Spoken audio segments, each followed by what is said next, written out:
بسم اللہ الرحمن الرحیم۔ ناظرین، 1 کروڑ کی گاڑی لے کر اس کے ساتھ جوتا باندھ دینا اور گھر بنا کر اس کے اوپر کالا برتن رکھ دینا اور ایسے دوسرے تصورات آج ہم آپ کو بتائیں گے۔ ناظرین، گھر میں بلی پالنے سے کیا ملتا ہے جان کر آپ بھی گھر میں بلی لے آئیں گے۔ اگرچہ اسلام میں بلی حلال نہیں ہے، لیکن اس کو پاکیزہ اور طاہر حیوانات میں شمار کیا جاتا ہے۔ جو بلیاں کسی کی ملکیت نہ ہوں انہیں پالنے میں کوئی حرج نہیں، جیسا کہ حدیث میں ہے۔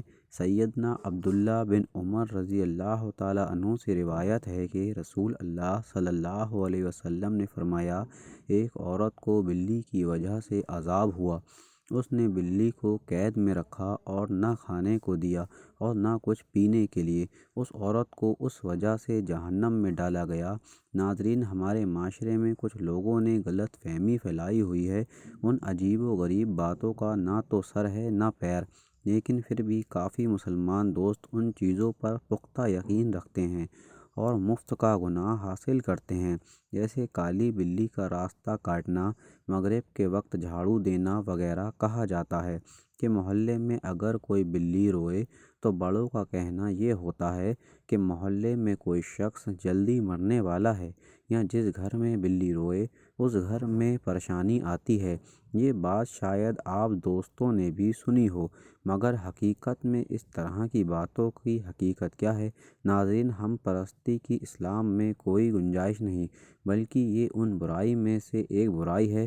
ناظرین، ہم سب کو یہ باتیں الگ الگ دھرموں سے ملی ہیں، کیونکہ وہ ہمارے ساتھ بہت عرصے سے رہتے ہیں اور ہم نے بہت سی باتیں ان کی ہم نے اپنا لیں، جو بہت کبیرہ گناہ ہے، جس سے آزاد کرنے کے لیے اللہ نے اپنے آخری رسول حضرت محمد مصطفیٰ صلی اللہ علیہ وسلم کو بھیجا تھا۔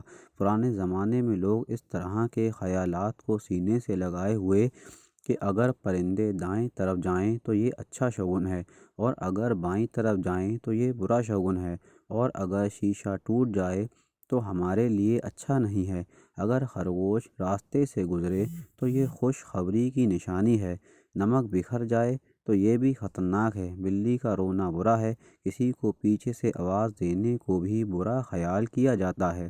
2 بیٹیوں کی ایک ساتھ شادی کرنے سے یہ سمجھا جاتا ہے کہ ان میں سے ایک خوش نہیں رہے گی اور اولاد نہیں ہوگی وغیرہ۔ ان تمام عمل میں سے انسان اپنے اشرف المخلوقات ہونے کی تضلیل کرتا ہے، کیونکہ جب ہم یہ سوچتے ہیں کہ ایک معمولی خرگوش ہمیں فائدہ پہنچا سکتا ہے، یا بے جان سیڑھی یا لکڑی نمک وغیرہ ہمیں نقصان پہنچا سکتے ہیں، تو گویا ہم اپنے آپ کو ان سے کمتر سمجھ رہے ہیں۔ ہم قرآن کو بھی بعض اوقات ایسی چیزوں کے لیے استعمال کرتے ہیں، مثلا شادی بیاہ کے موقع پر بیٹی کے سر پر رکھتے ہیں، چاہے ساری زندگی بیٹی نے قرآن مجید کا منہ تک نہ دیکھا ہو، اور یہ سمجھتے ہیں کہ اس سے اس کی قسمت اچھی ہو جائے گی۔ یہ وہ سب چیزیں ہیں جن سے آزاد کرانے کے لیے نبی پاک صلی اللہ علیہ وسلم آئے تھے، اور ہم لا علمی کی وجہ سے دوبارہ انہی چیزوں کی طرف لوٹ رہے ہیں۔ یہ سب کفریہ عقائد ہیں، ہم اپنے آپ کو غلام بنا رہے ہیں۔ اس لیے رسول اللہ صلی اللہ علیہ وسلم نے فرمایا، کوئی بدفعلی نہیں، اس سے اچھی بات نیک شگن ہے۔ صحابہ نے کہا، اے اللہ کے رسول، یہ نیک شگن کیا ہے؟ نبی پاک صلی اللہ علیہ وسلم نے فرمایا، صالح کلمہ جس کو تم میں سے کوئی ایک سنتا ہے۔